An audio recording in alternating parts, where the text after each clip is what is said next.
All right, today I wanted to show you our new little Hellebore shade garden, show you some of my favorite varieties, and then how to get the longest vase life out of your cut Hellebores, because I know a lot of people struggle with that.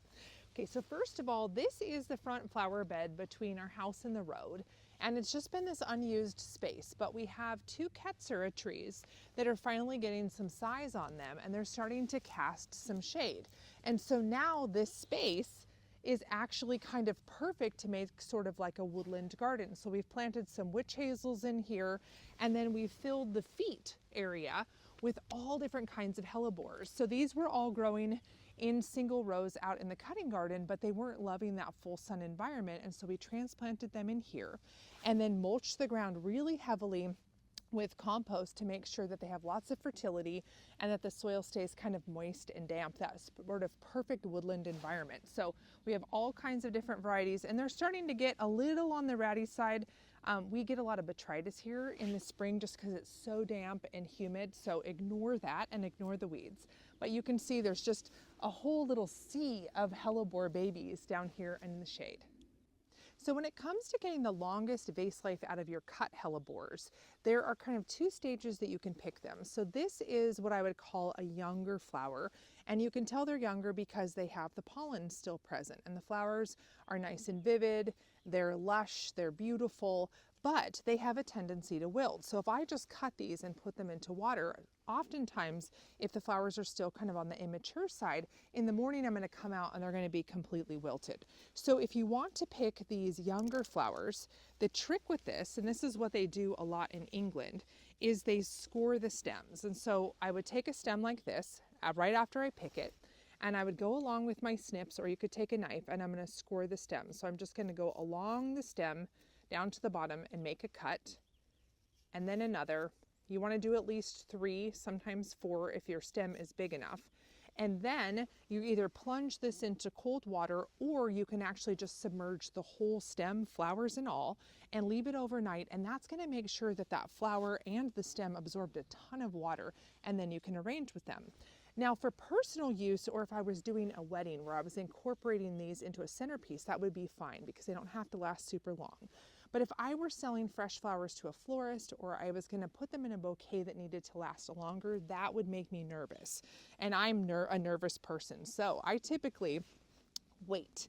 And instead of having to do any kind of special treatment, if you let the flowers, so after the pollen drops, so you can see on this guy, the pollen is just finishing up here, starting to drop. And what will happen is they'll leave behind these little tiny balloon-like seed pods that as the flower gets older, the little seed pods get larger and larger.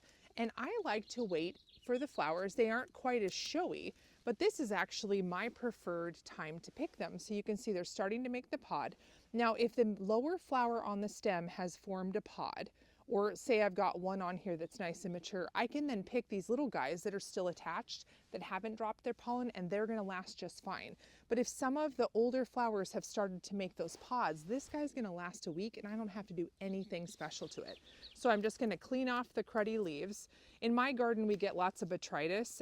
It just happens. And so I'm just gonna clean that off of the flower, and then I can put that in my arrangement without any other treatment, and that's going to last me a week. So we have the bed along the front, and that is filled with, we probably have 35 or 40 hellebore plants, and then we've got our little fence that goes into another shade garden. So up above we have this big thundercloud plum, and it's not my favorite tree, but it provides a ton of like space for the songbirds to hide and nest, and it does give us some of this dappled shade. So here below we have PG hydrangeas placed about every 3 feet. So in the summer months and into the fall, it's this just big cloud of creamy blossoms, which is beautiful.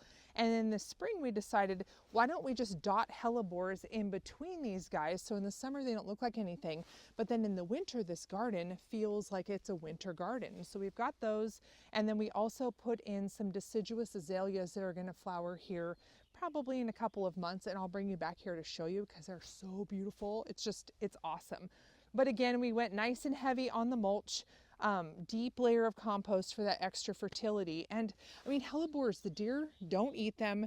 They can handle shade. They are tough. They don't need much. And they give you this beautiful, beautiful flowers that look kind of like roses in the wintertime. All right, so here we have a selection of a little over 20 of the 31 varieties of hellebores we're growing here on the farm. And I have my little cheat sheet and I was certain I could ID all of them, and I can't. Like they've started to form seed pods, or they've changed color, or I'm just like not a hellebore expert yet, so I'm sorry. There's some of them I don't know the names of, but I am going to tell you the ones I do. So along the bottom row, we have Ice and Roses White, and Ice and Roses is a great series where the flowers are upward facing, where typically hellebores, they hang down. So it starts out a beautiful white and then they turn this really pretty green, and they're very tall and waxy, and this one is an excellent cut flower. So all of the Ice and Roses, I would say if you're a cut flower grower, these are worth considering. This is a beautiful mystery. I do not know who she is, so we're just gonna skip her. We've got Winter Jewels Golden Lotus. So that's a really pretty ruffly one where the flowers are kind of a goldy color, and then look at how pretty they are as they age to that green. Another mystery we're gonna skip.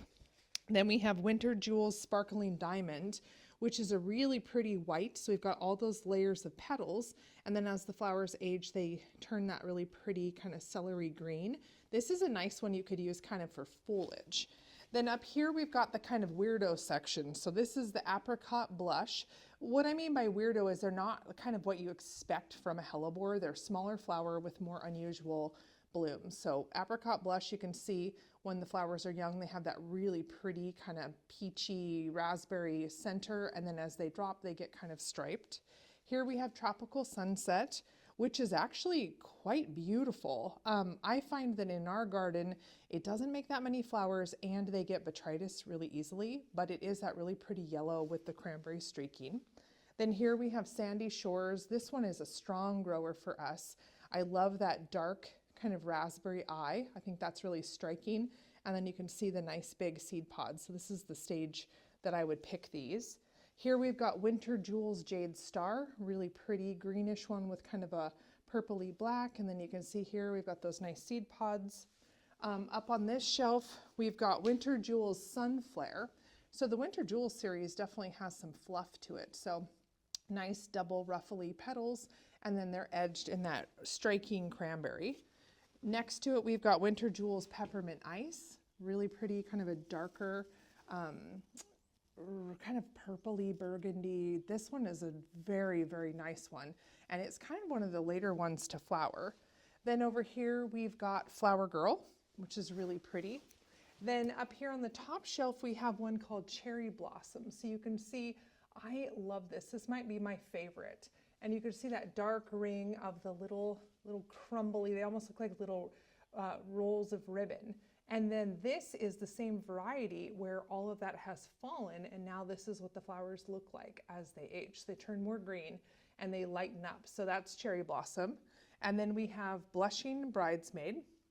And then here we've got Amber Gem, both young flowers, and then as it matures more, you can see they turn more of a green. So within the group of hellebores, there is a lot of variation, and this is just kind of a small selection of what is on the market. So I want to get more of the Ice and Roses, definitely for cut flowers, but we've got some fun ones. But now I feel like I want to collect even more. I just need to get very good at memorizing the names. So hopefully you saw a few. Now would be the time to start shopping for them, just as they kind of fade and the flowers are fading and they're less popular, they're probably going to go on sale. So I would check at your local garden center and see if you can't score a couple plants. They are spendy, but deer don't like them. They love the shade, they're easy to grow, and they flower when nothing else does.